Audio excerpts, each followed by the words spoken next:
Samantala, hinimok naman ni Higher and Technical Education Chairperson Jude Asidre ang mataas na kapulungan ng Kongreso na iprioridad ang panukalang batas na layong magbigay ng dekalidad na edukasyon para sa ilang estudyante. Si Kate Renya, una sa balita.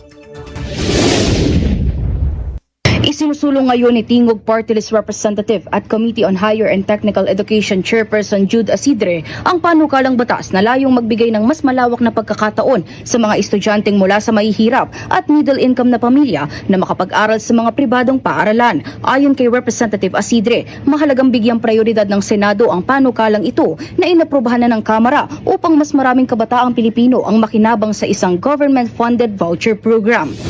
Nananawagan po tayo sa ating mga kasamahan sa Senado na bigyan ho ng prioridad itong pagpapasa sa expanded private education voucher program.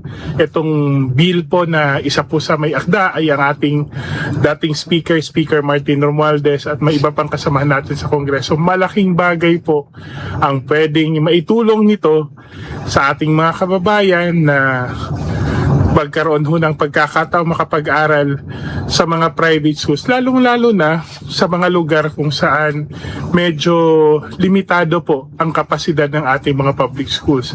Dagdag din ng mambabatas, mahalagang susi ang edukasyon para makaalis ang mga pamilya sa kahirapan at makatulong sa kanilang komunidad. Kabilang ang House Bill No. 4744 sa mga prioridad na panukala ng Administrasyong Marcos sa ilalim ng Legislative Executive Development Advisory Council o LEDAC. Layunin ng panukalang batas na palawakin ang tulong sa ilalim ng Government Assistance to Students and Teachers in Private Education Act at saklaw nito ang lahat ng antas ng basic education mula kindergarten hanggang senior high school.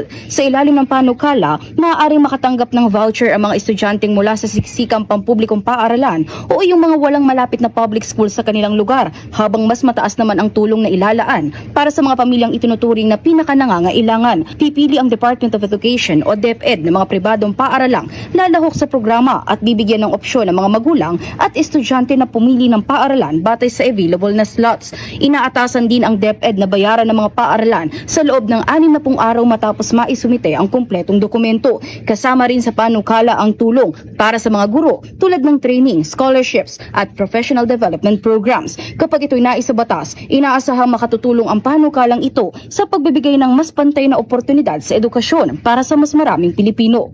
Nauuna sa balitang totoo at laging bago, Kate Renya, alauna sa balita, Congress TV.